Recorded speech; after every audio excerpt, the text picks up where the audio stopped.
আসসালামু আলাইকুম। আমি মোফাক্কেরুল ইসলাম বলছি, আপনাদের ভাই এবং বন্ধু। রাজ্যের প্রত্যেকটা ইমাম সাহেব এবং মুয়াজ্জিন সাহেব আপনাদেরকে এই ভিডিওটা উপহার হিসাবে, আমার পক্ষ থেকে উপহার হিসাবে আপনাদেরকে দিচ্ছি। উকিল মানুষ জ্ঞান বা বুদ্ধি বিভিন্ন রকম রাখে, সমাজে বলে। আমি রাজ্যের সমস্ত ইমাম এবং মুয়াজ্জিন, সেটা দীঘা থেকে দার্জিলিং, কাঁথি থেকে কাকদ্বীপ যা আছে, সমস্ত এলাকার ইমাম মুয়াজ্জিনদেরকে আপনাদের ভাই মোফাক্কেরুল ইসলাম বলছি, দেখুন, ইমাম মুয়াজ্জিনদের সম্মান স্বয়ং আল্লাহ তাআলা উপর থেকে দিয়েছে, কিন্তু সাধারণ সমাজে বর্তমান দিনে এখনো রাজ্যের প্রত্যেকটা ব্রাদারান ইসলাম যারা আছে, যারা ইসলাম ধর্মাবলম্বী মানুষ, ইমাম মুয়াজ্জিনদেরকে সম্মান করে। আর এই সম্মানটাকে কাজে লাগিয়ে আপনি ইমাম সাহেব, আপনাকে বলছি, এবং মুয়াজ্জিন সাহেব, আপনারা দুজনে মিলে আপনার এলাকাতে বা আপনার পাড়াতে বা আপনার মুক্তাদিদের মধ্য থেকে যে ধনী ব্যক্তি আছে তার কাছে যান, গিয়ে বলুন, আপনি আমার কাছেও আসেন ইমাম সাহেব, আপনাকেও বলছি, মানে আমার ইমাম সাহেব যিনি আছেন মসজিদের, আপনার নিজের এলাকার যারা ধনী ব্যক্তি আছে তাদের কাছে যান, গিয়ে বলুন যে আল্লাহ আপনাকে সম্মান দিয়েছে, আর্থিক সচ্ছলতা দিয়েছে, শারীরিক সুস্থতা দিয়েছে। ধনী ব্যক্তি, ওনাকে বলুন যে এই এলাকায় বা আপনার পাড়াতে একটা গরিব মানুষ আছে, জাতি ধর্ম নির্বিশেষে, হ্যাঁ, কোনো মুসলিম হিন্দুর ব্যাপার নেই, জাতি ধর্ম নির্বিশেষে এই লোকটা গরিব আছে, একে যদি 5,000 টাকা দেওয়া যায় তাহলে একটা সেলাই মেশিন কিনতে পারবে, 10,000 টাকা দেওয়া যায় তাহলে টোটো ভাড়া করে চালাতে পারবে। তাকে উন্নয়নের দিকে এগিয়ে নিয়ে যেতে গেলে আপনি যখনই কোনো বড় বা ধনী লোকের কাছে আপনি যখন এই আবেদন রাখবেন, তখন কিন্তু তারা ইমাম মুয়াজ্জিনদের সম্মান রক্ষার্থে কিন্তু এটা করতে করবে। এটা আমার বিশ্বাস, প্রত্যেকটা মুসলিম সমাজের এটা বিশ্বাস যে ইমাম মুয়াজ্জিনদের কথা সাধারণ মানুষ রাখে। আপনাদের কাছে অনুরোধ রইল, এরকম নিজের এলাকার ধনী এবং প্রভাবশালী ব্যক্তি যারা আছে তাদের কাছে গিয়ে জোরে সালাম দিতে হবে, একবারে লম্বা হয়ে, বুঝতে পারলেন না? আসসালামু আলাইকুম, আল্লাহ আপনাকে টাকা দিয়েছে, সম্মান দিয়েছে, তাই আপনার কাছে এসছি। আমি এই মসজিদের ইমাম সাহেব বলছি, আপনি মুক্তাদি সাহেব, দেন টাকা পয়সা দেন, তো কি আছে না আছে, দিয়ে 5,000 10,000 টাকা নিলেন, ওই টাকা নিয়ে জাতি ধর্ম নির্বিশেষে কোনো একটা গরিব ব্যক্তিকে কিছু একটা করে দিলেন বা করে নিলেন, দিয়ে যেন সেই গরিব ব্যক্তিটা বা আর্থিক দিক থেকে পিছিয়ে থাকা মানুষটা যেন স্বাচ্ছন্দ্যভাবে জীবনযাপন করে। এই অনুরোধটুকু রইল। ইমাম সাহেব বুঝতে পারলেন কিনা, না আর একবার বুঝাবো? ইনশাআল্লাহ বুঝে নিয়েছেন। আল্লাহ আপনাদের সকলকেই ভালো রাখুক এবং আল্লাহ যেন ভালো কাজের জন্য আমাদেরকে কবুল করে, বলুন আমিন। আসসালামু আলাইকুম। আল্লাহর দরবারে যে সমস্ত রাজনৈতিক লোকেরা আছেন, আমি রাজনীতি করি না, কিন্তু আপনাদের কাছে বিনীত অনুরোধ, আল্লাহ জান্নাত থেকে যদি বঞ্চিত হতে না চান আর আল্লাহ জাহান্নামে যদি আপনি যেতে চান, তাহলে জনগণের টাকা মেরে খান, কোনো আপত্তি নেই। যদি মনে করেন আমি একজন মুসলিম, আল্লাহ জান্নাত আমার জন্য যথেষ্ট, তাহলে জনগণের 1 টাকা যদি আপনি আত্মসাৎ করে থাকেন, কিয়ামতের দিন আপনাকে এমন আসামির কাঠগড়াতে দাঁড় করানো হবে যে আপনার পঞ্চায়েত গিরিশ সেদিন 12:30 বাজিয়ে দিবে। এর নাম হচ্ছে নেতা। ওই জন্য আমি এর আগে অনেক বক্তব্যে বলেছি, পৃথিবীতে একটা মানুষের নামের আগে নেতা শব্দ ব্যবহার করা যাবে, তিনি হচ্ছেন মুহাম্মদুর রাসূলুল্লাহ সাল্লাল্লাহু আলাইহি ওয়াসাল্লাম। নেতা হচ্ছে সেই যে তার নীতি কথার উপরে টিকে থাকতে পারে, সে কি নেতা। নীতি কথার উপরে টিকে থাকতে পারে, সে কে নেতা। মুহাম্মদ সাল্লাল্লাহু আলাইহি ওয়াসাল্লাম মক্কা ছেড়ে মদিনায় গেলেন।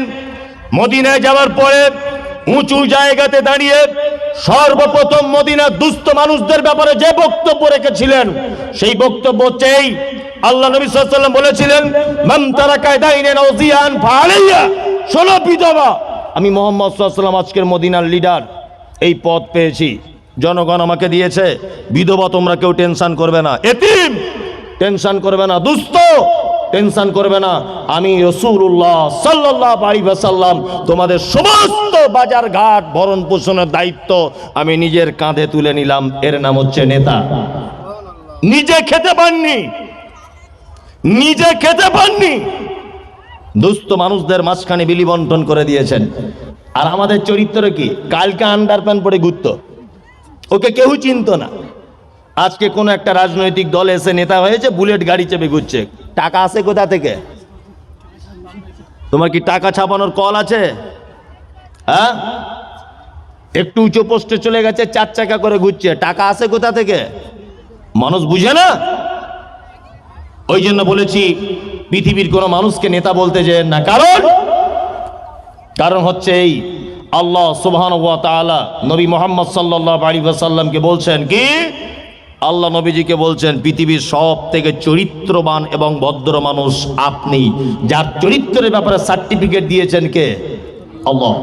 আল্লাহ মা আনতা বিনি'মাতি রাব্বিকা বিমাজনুন ওয়া ইন্নাকা লাআলা খুলুকিন আযীম। উত্তম চরিত্রের অধিকারী কে? মুহাম্মদ সাল্লাল্লাহু আলাইহি ওয়াসাল্লাম। ওই জন্য বলি যারা এখানে বসে আছেন, এই আমাদের দুনিয়াবি নেতাদের পিছনে না ঘুরে একবার আপনি হাদিস এবং কোরআনের পিছনে এবং মুহাম্মদ সাল্লাল্লাহু আলাইহি ওয়াসাল্লামের দেখানো রাস্তাতে ঘুরুন, আপনার ফলাফল কি? জান্নাত। কার পিছনে আপনি ঘোরেন? আপনি যার পিছনে ঘোরেন তার সকালে এক রকমের চরিত্র, রাত্রে এক রকমের চরিত্র। বাপের কাছে এক রকমের কথা বলে, বেটার কাছে আর এক রকমের কথা বলে। আল্লাহ নবী সাল্লাল্লাহু আলাইহি ওয়াসাল্লাম আবু হুরায়রাকে বললেন কি, আবু হুরায়রা আসহাবে সুফফাতে যতজন সাহাবী আছে সবাইকে ডেকে আনো, যাও ডেকে আনো, এক পেয়ালা দুধ তাই কি হলো, অল্প অল্প করে সবাই খাবো। এটা হচ্ছে নেতার চরিত্র। এই দেখুন আপনাকে আর একটা অলৌকিক ঘটনা বলি। হাদিস কোরআন এরকম ঘটনা গাদা রয়েছে, আমরা এগুলো মানুষের কাছে শিক্ষা দেওয়ার জন্য বলি না। খন্দকের যুদ্ধ হয়েছিল, নাম জানেন? খন্দক। এইদিকে ফিরুন, খন্দকের যুদ্ধতে সালমান ফার্সি একটা পরামর্শ দিয়েছিলেন। কি পরামর্শ?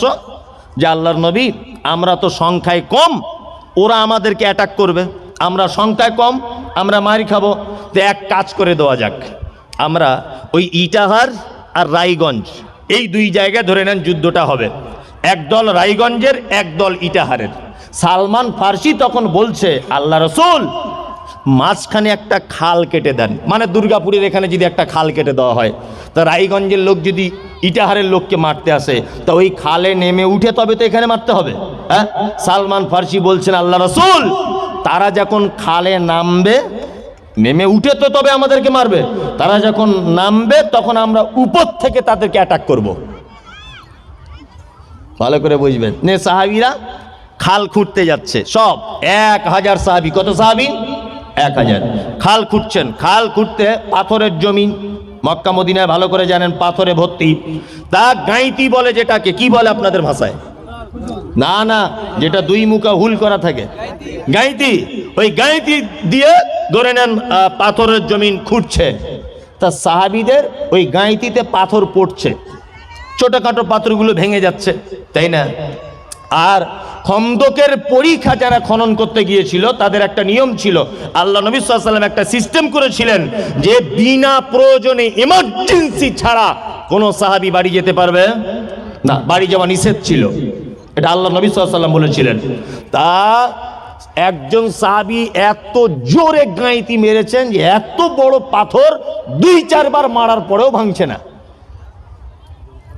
হযরতে জাবের বলছেন, হে আল্লাহ নবী, সাহাবী তুমি গাঁইতি মেরেও যখন পাথর ভাঙছে না, টেনশনের কিছু নাই, আমাদের ভিতরে রয়েছেন বিশ্ব জাহানের নবী মুহাম্মদুর রাসূলুল্লাহ সাল্লাল্লাহু আলাইহি ওয়াসাল্লাম।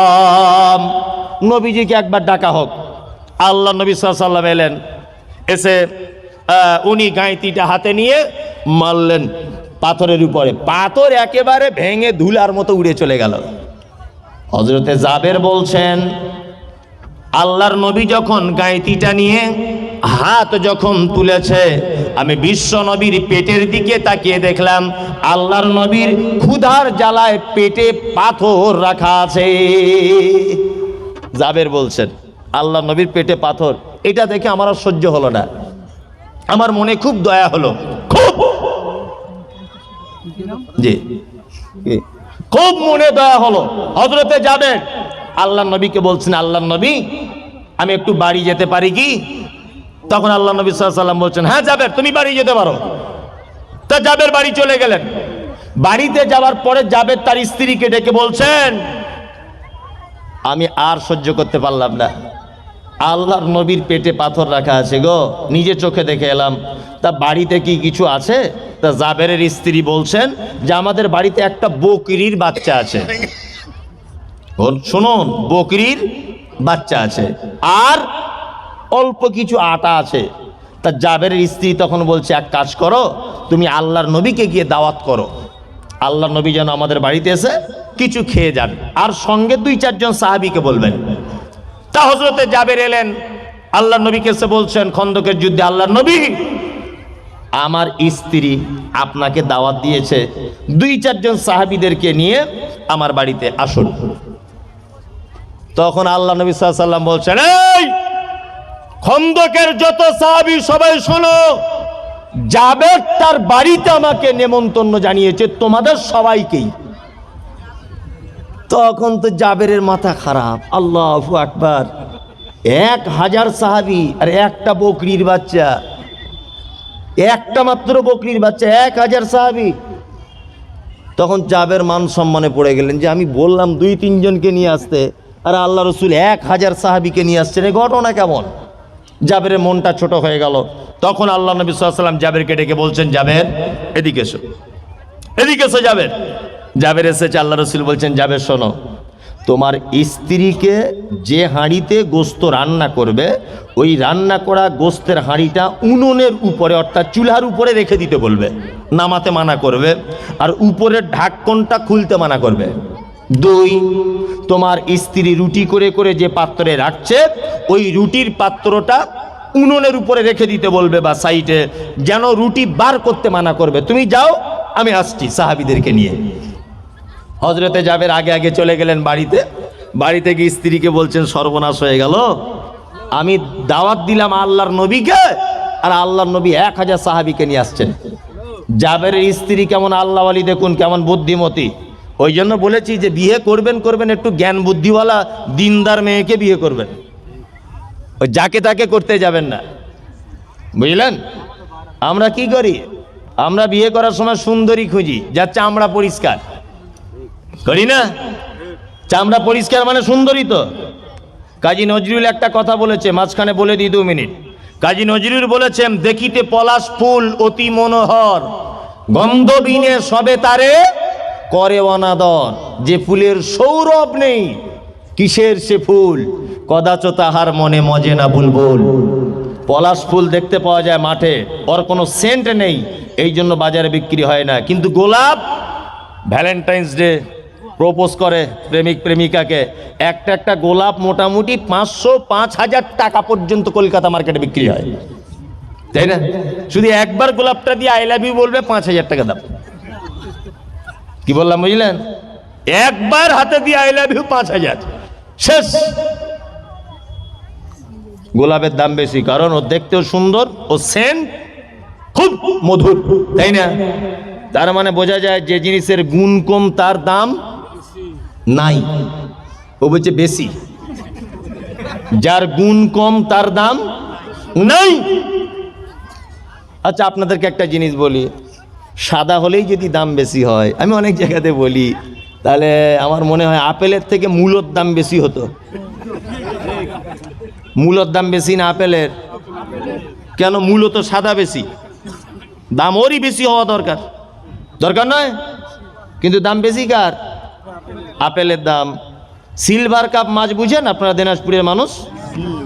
নকল ইলিশ মাছের মতো দেখতে, হ্যাঁ, সিলভার মাছ খুব সাদা, তাই না? কত কেজি? 120, 30, 150 খুব জোর হলে, তাই না? আর দেশি মাগুর 1000 টাকা হবে, 1000 টাকা। দেখতে সাদা না কালো? কালো, দাম বেশি কেন বলুন তো? কেন? ওর গুণ আছে, ডাক্তার বলেছে খেলেই রক্ত, তাই না? তার মানে যার গুণ বেশি তার দাম বেশি। তা আমরা ভেবেছি হয়তো যে মেয়ের চামড়া পরিষ্কার ওই মনে হয় সব থেকে বেশি সুন্দরী। জি না, আল্লাহর নবী বলেছেন একটা নারীকে 4টে গুণ দেখে বিবাহ করো, তার রূপ আছে কিনা দেখো, মানে সে সুন্দরী কিনা দেখো, তার মাল আছে কিনা দেখো, তার বংশ ভালো কিনা দেখো, তার দিনদারিতা দেখো। জি, কি কিছু বলছেন? শেষ করে দেব? শেষ করে দিব না? তাহলে 4টে গুণ দেখে বিয়ে করতে হবে, তার মধ্যে একটা সুন্দরী হতে হবে, তাই না? সুন্দরী মানে কি? যদি চামড়া পরিষ্কারই যদি সুন্দরী হতো, তার যে মেয়েটার দাঁত উঁচু, যে একটু টেঁড়া, যে একটু কালো, যে একটু মেঠে, এই মেয়েটা আল্লাহ নবীর এই হাদিসের উপর আঙুল তুলতে পারতো কি পারতো না? পারতো। তার মানে বোঝা যায় রূপ যার সুন্দর, চামড়া যার পরিষ্কার সে সুন্দরী নয়, গুণ যার বেশি সে সুন্দরী। ওই জন্য বলেছি বিয়ে করবেন চামড়া পরিষ্কার না দেখার আগে তার গুণ দেখবেন, যে মেয়েটার গুণ ভালো কিনা। চামড়া পরিষ্কার নিয়ে বাড়ি এলেন, এক বিছানায় শুয়ে আছেন, সারা রাত 2টো পর্যন্ত ও টিকটক ভিডিও দেখছে, ভালো করে বুঝবেন। আপনি এদিক ঘুমিয়ে পড়লেন, এই বইয়ের 10 পয়সা দাম নাই। হ্যাঁ, একদম ইয়েস।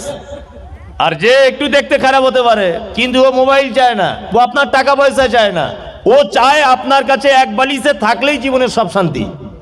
এই হচ্ছে উত্তম স্ত্রী। কি বললাম বুঝলেন? একদম। তা জাবেরের স্ত্রী জাবেরকে বলছে, নাই তুমি কেন এত বিরক্ত হচ্ছ? দাওয়াত করেছো তুমি আল্লাহর নবীকে, আর আল্লাহর নবী দাওয়াত করেছে 1000 সাহাবীকে। তা যে দাওয়াত করেছে তার দায়িত্ব বেশি, তুমি কেন ঘাবড়াচ্ছ? কথার জবাব দেখুন। আল্লাহু আকবার।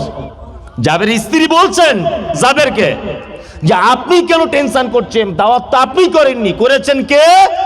বিশ্ব নবী মুহাম্মদুর রাসূলুল্লাহ সাল্লাল্লাহু আলাইহি ওয়াসাল্লাম। 1000 সাহাবীকে নিয়ে আল্লাহ নবী জাবেরের বাড়িতে ঢুকছেন। জাবেরের তো মানে জান খচখচ, কি হবে, কি সর্বনাশ, কি সর্বনাশ।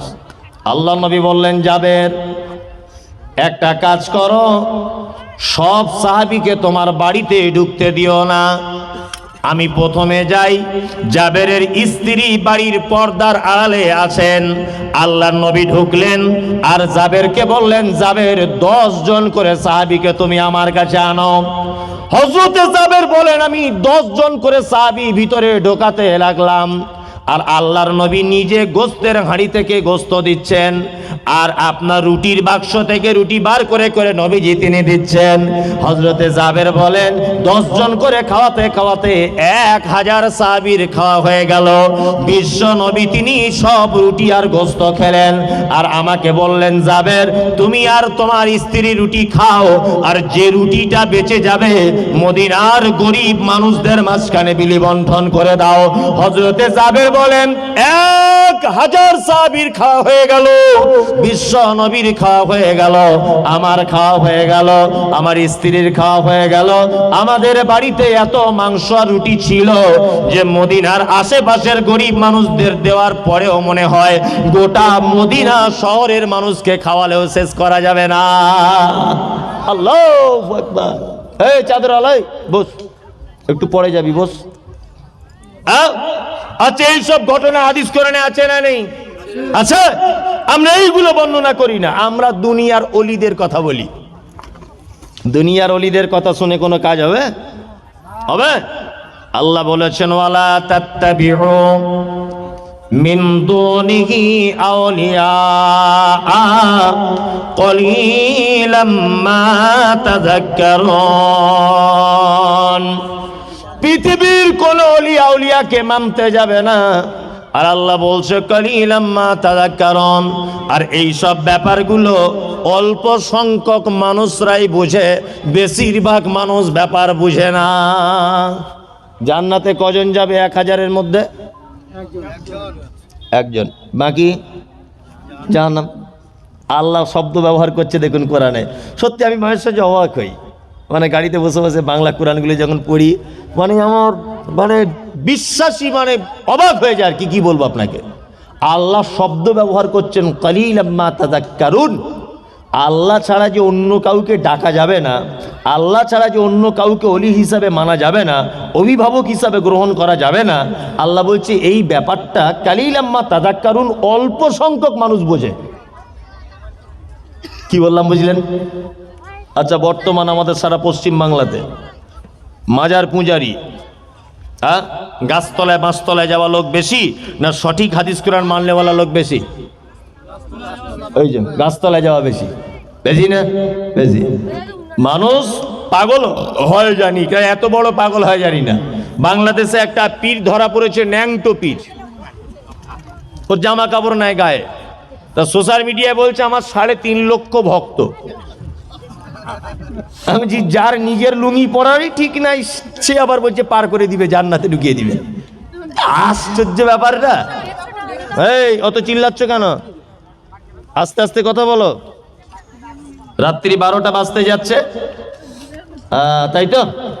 আর মাদ্রাসার এটা ব্যাপার না, মসজিদে জলসা, মাদ্রাসার এই দিকটা একটু দেখা লাগবে অবশ্যই, তাই না? এবার আপনাদেরকে ছোট্ট করে একটা কথা বলে দিই। কোরআন আমি একটা সাইডে রাখলাম, হাদিস। এবার আপনাদেরকে একটা চমৎকার অন্য একটা বিষয়, একটা ঘটনা বলে দিই সেই হাদিস থেকে। খুব মনোযোগ দিয়ে শোনার চেষ্টা করবেন। আর এতক্ষণ যা বক্তব্য শুনেছেন সব যদি ভুলে যান আমার কোনো আপত্তি নেই, তবে এই জায়গাটা ভুলবেন না। আমি 12টা বাজলে বক্তব্য ছেড়ে দিব, ভালো করে বোঝার চেষ্টা করুন। 12টা বাজলে ছাড়বো, 12টা বাজলে 20 মিনিট বাকি আছে আর, তাই তো? আমি একটা চমৎকার ঘটনা আপনাদের সামনে আমি উল্লেখ করছি। আল্লাহ নবী সাল্লাল্লাহু আলাইহি ওয়াসাল্লাম পৃথিবী থেকে যেদিন চলে গিয়েছিলেন সেই দিনটা কি বার ছিল? মানে আপনারা জানেন না? আরে স্টেজ থেকে আপনি বলছেন আপনি জানলেওয়ালা মানুষ বলেই তো স্টেজে বসেছেন, ওনারা একটু বলুক। হ্যাঁ, সোমবার, তাই না? সবাই শুনে শুনে বলছে, মানে শিয়ালের মতো ব্যাপার, ও ডাকছে তো এও ডাকছে, তাই না? আলহামদুলিল্লাহ সোমবার, তাই না? সোমবার। এখন আল্লাহর নবী সাল্লাল্লাহু আলাইহি ওয়াসাল্লাম সোমবারের আগের বৃহস্পতিবার, কিবার বললাম? বৃহস্পতিবার মাগরিবের নামাজ জীবনের শেষ জমাতে পড়েছিলেন বা আদায় করিয়েছিলেন। খুব মনোযোগ দিয়ে ইমোশনাল ভাবে ব্যাপারটা শুনুন। প্রথম 2 রেকাতে মাগরিবে যে তেলাওয়াত করেছিলেন সূরা মুরসালাত। কোন সূরা? মুরসালাত। শেষের যে আয়াতটা তেলাওয়াত করেছিলেন তার এই আয়াত ছিল ফাবি আইয়ি হাদিসিম বাদাহু ইউমিনুন। আল্লাহ বলছেন তোমরা কি এর পরে অন্য কোনো কিতাবের উপর ঈমান আনবে? নবীজি যেন উম্মতদের উদ্দেশ্যে কথা বলতে চাইলেন যে তোমরা কি এর পরে অন্য কোনো কিতাবের উপর ঈমান আনবে? চলে এলেন বিশ্বনবী বাড়িতে নামাজ পড়ানোর পর। হযরতে বেলাল সারে আজান দিলেন, হাইয়া আলাস সালাহ। আল্লাহ রাসূল উঠলেন। আল্লাহ রাসূল উঠে আয়েশাকে ডেকে বলছেন, আয়েশা একটু পানি দাও তো, অজু করব। তা আম্মাজান আয়েশা পানি দিলেন, আল্লাহ নবী সাল্লাল্লাহু আলাইহি ওয়াসাল্লাম অজু করলেন। অজু করার পরে বেহুশ হয়ে গেলেন, জ্ঞান হারিয়ে ফেললেন। আবার একটু পরে জ্ঞান চলে এলো। আল্লাহ রাসূল আবার আয়েশাকে বলছেন, আয়েশা একটু পানি দাও তো। আয়েশা একটু পানি দিলেন, আল্লাহ রাসূল অজু করলেন, আবার জ্ঞান হারিয়ে ফেললেন। আবার বললেন, আয়েশা 3 বারের মাথাতে পানি দাও তো একটু। আয়েশা পানি দিলেন। আল্লাহ রাসূল অজু করতে করতে আয়েশাকে ইশারা করে বলছেন, আয়েশা আমি আর নববীতে যেতে পারবো না, শরীর খারাপ।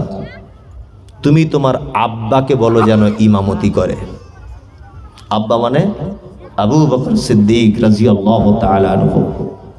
চলে গেলেন, দরজার পর্দাটা, জানলার পর্দাটা সরালেন, এইভাবে টেনে দেওয়ার পরে আবু বকরকে ডাকছেন, আব্বু। আবু বকর এলেন রাদিয়াল্লাহু তাআলা আনহু। কি হলো মা? আল্লাহ রসুলের অসুখ খুব বেড়ে গেছে, উনি আর যেতে পারবেন না মসজিদে, আপনাকে ইমাম হিসাবে নামাজ পড়াতে বললেন। হযরত আবু বকর এই কথাটা শুনে বাচ্চা ছেলের মতো টুকরে টুকরে কেঁদে উঠলেন। আল্লাহু আকবার। হযরত আবু বকর নামাজ পড়াচ্ছেন কিন্তু খুব কাঁদছেন, খুব খুব কাঁদছেন। এত ভালোবাসতেন নবীজি। এশার সময় যেতে পারলেন না, ফজরে যেতে পারলেন না, শুক্রবার সারাদিন আল্লাহ নবী মসজিদে যেতে পারলেন না। মানে মারাত্মক অসুখ, জ্ঞান চলে যাচ্ছে, জ্ঞান থাকছে না। বিশ্ব নবী বেঁচে থাকা অবস্থায় হযরত আবু বকর 17 ওয়াক্তের ইমামতি করেছেন মসজিদে নববীতে। কত ওয়াক্তের? 17 ইমামতি করেছেন। শনিবার সকালে জোহরের আগে একটু সুস্থতা বোধ করলেন আল্লাহ রাসূল। আয়েশাকে ডেকে বলছেন, আয়েশা তোমার আব্বাকে বলো তো যে 2 জন সাহাবীকে একটু আসতে, আমি মসজিদে নববীতে একবার যাব। আল্লাহ নবী সাল্লাল্লাহু আলাইহি ওয়াসাল্লাম মসজিদে নববীর জানলার কাপড়টা সরিয়ে দেখলেন যে সাহাবীরা তখন ইমামতি করছেন বা নামাজ পড়ছেন। ইমামকে হযরত আবু বকর। দুজন সাহাবী এসেছেন। আল্লাহ রাসূল সাল্লাল্লাহু আলাইহি ওয়াসাল্লাম তার আগে মসজিদে সাহাবীদেরকে দেখে খুব জোরে কাঁদলেন। আম্মা জান আয়েশা বলছেন, আল্লাহ রাসূল আপনি কাঁদছেন কেন? কাঁদছেন কেন? তখন আল্লাহ রাসূল বলছেন, আয়েশা এটা আমার আজকে আনন্দের কান্না। এই মসজিদে নামাজ আমি যে দেখতে পাচ্ছি, এইটাকে প্রতিষ্ঠার জন্যে আমার এই দাঁত পর্যন্ত ভেঙে দেওয়া হয়েছে। আমি যখন মক্কায় কোনো আশ্রয় পেলাম না, খাদিজা মারা গেল, চাচা মারা গেল, আমি মদিনায় তায়েফে গিয়েছিলাম ইসলাম প্রচার করতে। তায়েফের বাড়ির লিডারদের কাছে প্রথমে গেলাম ইসলামের দাওয়াত দিতে। তারা তো আমাকে মারলো। তায়েফের বাচ্চা ছেলেদেরকে মোহাম্মদ একটা পাগল এই বলে লেলিয়ে দিল। তারা রাস্তাতে আমাকে পাথরের বর্ষণ চালাতে শুরু করেছিল। আয়েশা অজ্ঞান হয়ে পড়ে গিয়েছিলেন আল্লাহ নবী সাল্লাল্লাহু আলাইহি ওয়াসাল্লাম। পাহাড়ে থাকা নিয়োজিত ফেরেশতারা এসে আল্লাহ রাসূলকে বলেছিলেন, মুহাম্মদ সাল্লাল্লাহু আলাইহি ওয়াসাল্লাম আপনি একবার বলুন যে তায়েফবাসীদেরকে ধ্বংস করে দিতে হবে, আমরা এই তায়েফের বড় বড় পাহাড়গুলোকে তুলে নিয়ে তায়েফবাসীদের মাথার উপরে চেপে তাদেরকে ধূলিসাৎ করে দিই। তখন আল্লাহ নবী সাল্লাল্লাহু আলাইহি ওয়াসাল্লাম বলেছিলেন, না, তায়েফবাসীদেরকে যদি মেরেই দেওয়া হয় তাহলে ইসলামের দাওয়াত কাদের কাছে দেব? আজকে সেই কষ্টের ফল আমি নিজে চোখে দেখছি যে আমার উম্মতেরা, আমার সাহাবীরা নামাজ পড়ছেন। বিশ্ব নবী দুইজন সাহাবীর কাঁধে হাত দিয়ে মসজিদ নববীতে গেলেন। তখন জোহরের নামাজ পড়াচ্ছিলেন হযরত আবু বকর সিদ্দিক রাদিয়াল্লাহু তাআলা আনহু। আল্লাহ রাসূল যাওয়াটা বুঝতে পেরে হযরত আবু বকর পিছন দিক দিয়ে চলে আসার মনস্থির করলেন যে আল্লাহর নবী আসছেন আর আমি ইমামতি করব। বিশ্ব নবীকে আস্তে আস্তে আবু বকরের বাম দিকে বসিয়ে দেওয়া হলো। আবু বকর রাদিয়াল্লাহু তাআলা আনহুর বাম দিকে, তার মানে আল্লাহর নবীর কোন দিকে হচ্ছে আবু বকর?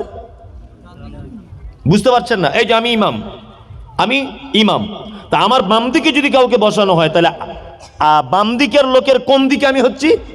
ডান দিকে। এখন আল্লাহ নবী সাল্লাল্লাহু আলাইহি ওয়াসাল্লাম হলেন ইমাম আর আবু বকর হলেন মুকাব্বির।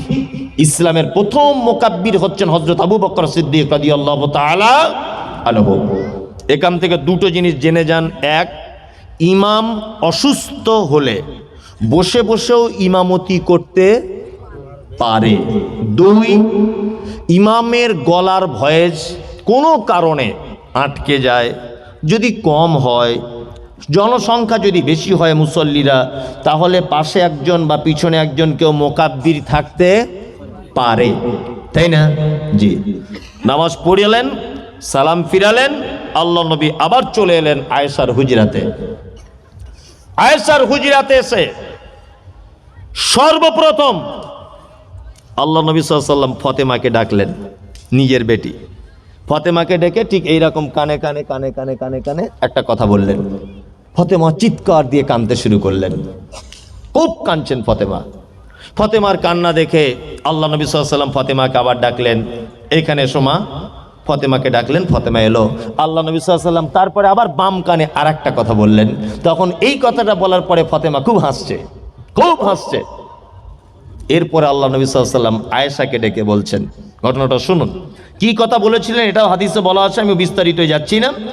আবার আল্লাহ নবী সাল্লাল্লাহু আলাইহি ওয়াসাল্লাম আয়েশাকে ডাকলেন, আয়েশা আচ্ছা বলো তো, আমাদের বাড়িতে কি টাকা পয়সা কিছু আছে?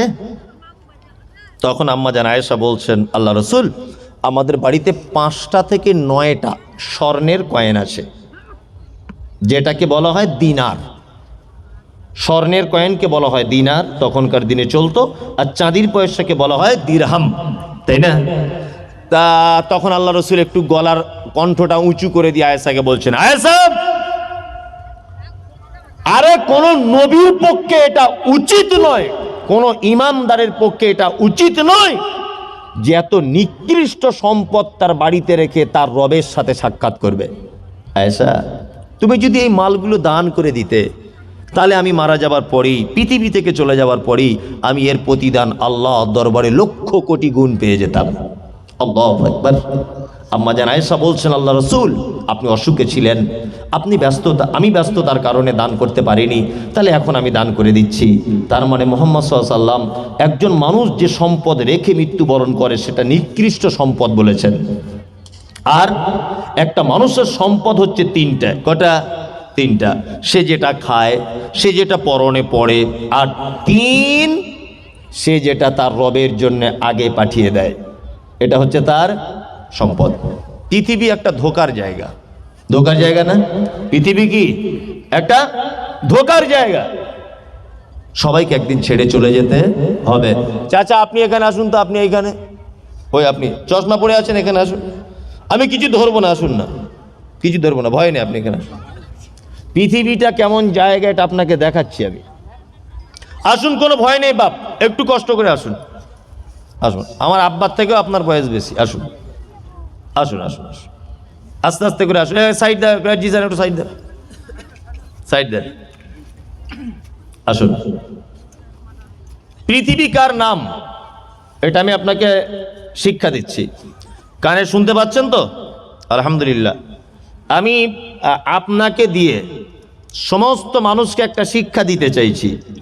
আল্লাহর কসম, আল্লাহর কসম, আল্লাহর কসম, আমি আপনাকে অপমান করার জন্য ডাকিনি বাপ, ঠিক আছে? আপনি যেন নিজেকে অপমানিত মনে করবেন না, তাহলে আমার খুব খারাপ লাগবে। আপনার নাম কি? বশির? বশির মোহাম্মদ? ফসির মোহাম্মদ। আলহামদুলিল্লাহ। বয়স কত হবে আপনার? মায়েরা যারা আছেন আপনারা শিক্ষা গ্রহণ করুন এই জিনিসটা থেকে। সকলকে বলছি, এই জলসা শুনে এতক্ষণ যা কিছু শিক্ষা পেলেন, এই লোকটার থেকে তার বেশি শিক্ষা পাবেন। সবাই এদিকে তাকান। আপনার বয়স 70। আপনার আব্বা বেঁচে আছে?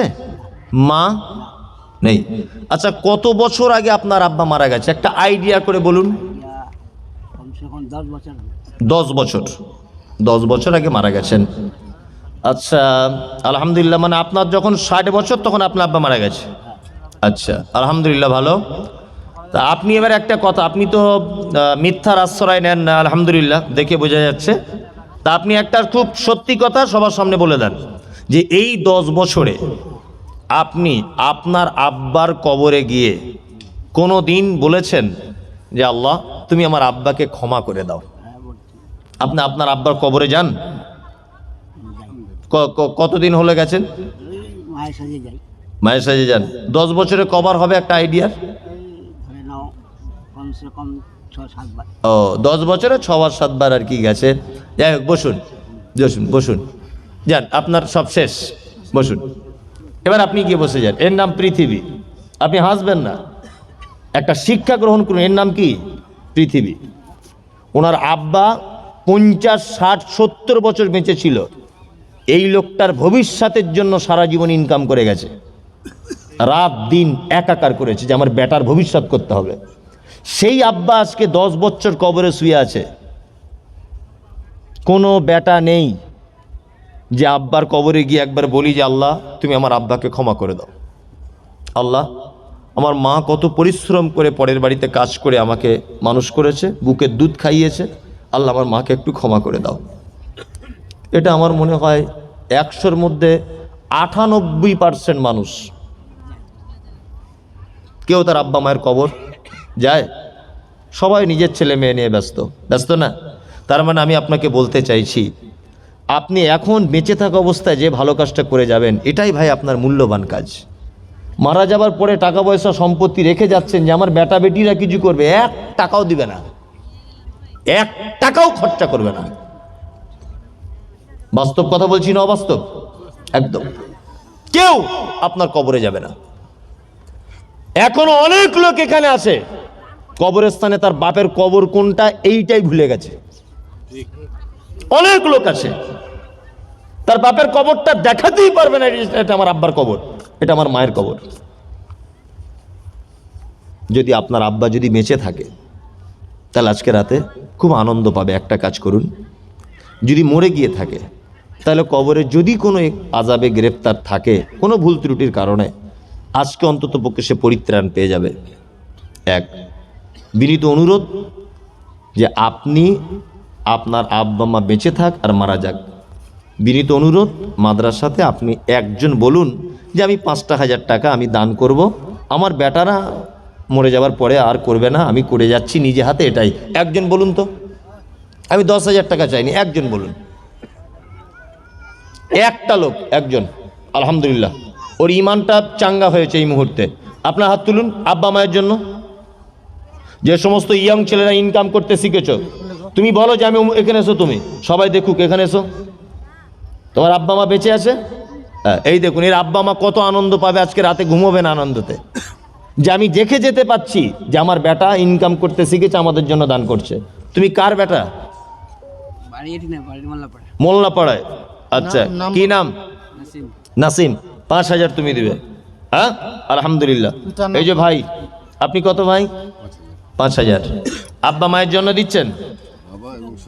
ও, বাবা এবং শ্বশুর শাশুড়ি। বলুন 10 জন বলে দিলে 50,000 হয়ে যাবে। আর তুলে কেউ উঠবেন না ভাই, আমি বলেছি 12টায় ছাড়বো, আর 10 মিনিট আছে 12টা বাজতে, এই 10 মিনিটে যা আদায় হয়ে যাবে। হাত তুলুন। অনলাইন করব, অনলাইন করে দিবে। হ্যাঁ এই ভাই হাতটা তুলুন। অনলাইন করবেন না, কেউ ডিস্টার্ব করবেন না, স্টেজে যারা আছেন চুপচাপ মেরে কাজ করুন, পরিবেশ নষ্ট করবেন না, কেউ উঠবেন না, আমি 12টায় 1 হতে দিব না ইনশাল্লাহ। হাত তুলুন, তুলুন। আপনি কেমন মানুষ যে এত করে বুঝিয়ে আপনাকে বললাম যে এই পৃথিবীটা আপনাকে ছেড়ে যেতে হবে, আপনার বেটা দান করবে, আপনি নিজের জন্যই বলুন আমি 5,000 টাকা আজকে দিয়ে যাচ্ছি। এখন আপনি 2,000 দেন, এখন আপনি নাম লেখান,